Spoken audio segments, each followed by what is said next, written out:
The Phoenix Suns are now waiving Chris Paul. Yes. Of course, Louisville, North Carolina native. Louisville's right outside of Winston-Salem.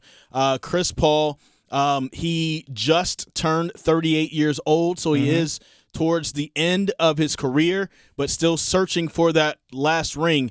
And here's something that's interesting, too. He was just on the pivot, and I was just listening to this piece of sound earlier today, and I was like, should we include it today on this show?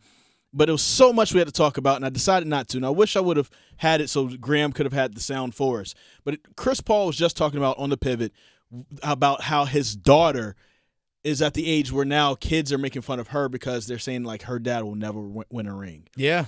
And so now, like, today's news, Chris Paul being waived from the Phoenix Suns, of course, former Wake Forest University point guard from North Carolina, invested in the TST. He was here over this past weekend for the TST.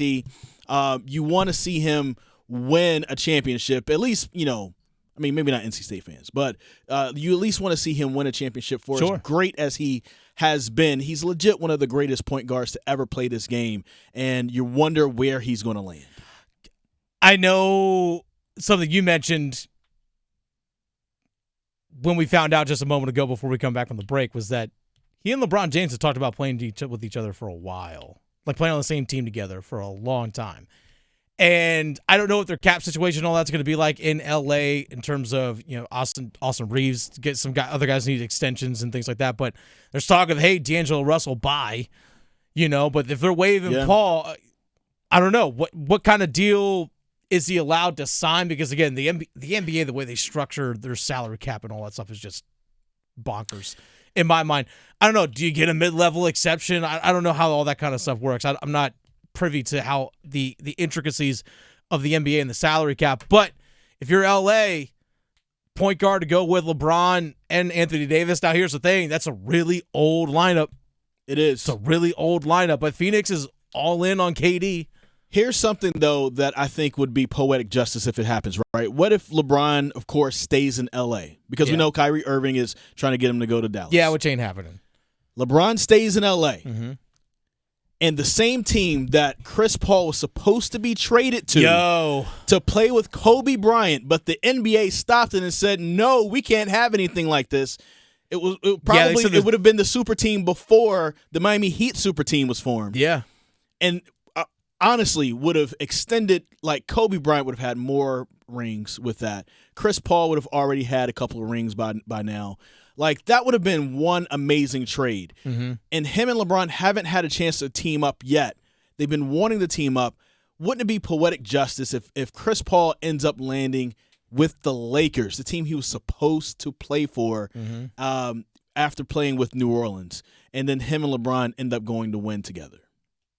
That'd be something. I mean, they came out in the same year in the same draft, if I remember correctly, right? Or Chris Paul was 2 years after LeBron. Chris Paul's 2 years after him, but they're the same age. They're the same. They graduated right, high school the same year. That's what it is. But Chris Paul went to school for 2 years. That's right. Because LeBron went straight out of high school. He was drafted 2003. Chris Paul 2005. Yeah, that's something to keep in mind that I kind of forgot until you mentioned is that he was set to get traded to the LA Lakers. And the NBA said, nah. I think they said the trade was a little bit too lopsided. I'm not entirely sure how the reasoning for that exactly. And David Stern just wasn't a fan at the time. Well, there's also David Stern. David Stern. David Stern was not a fan at the time. Yeah, so he ends up getting traded to the Clippers. And just, couldn't imagine how things differently would have turned out. Turned out fine for Kobe. Kobe won his championships. He did, but he would have had more. That's the thing. Potentially. I mean, that would have been very hard to stop. And I'll go back to something that you just mentioned. You said that's going to be a very old lineup. If the Lakers can keep somebody I can't remember his name right now off the top of my head, the German player that they had who played with the Atlanta Falcons. His name is Atlanta Hawks, excuse me. His name is slipping my mind. Dennis Schroeder. If the Lakers are able to keep Dennis Schroeder, he's the backup. And they still have guys like Rui Hachimura, still can have guys like Austin Reeves.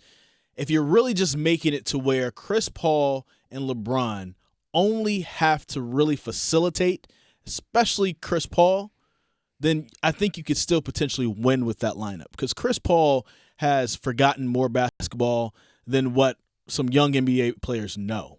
You know what I'm saying? Mm-hmm. And, he's going to be 38 heading into the year, just turned 38 in May.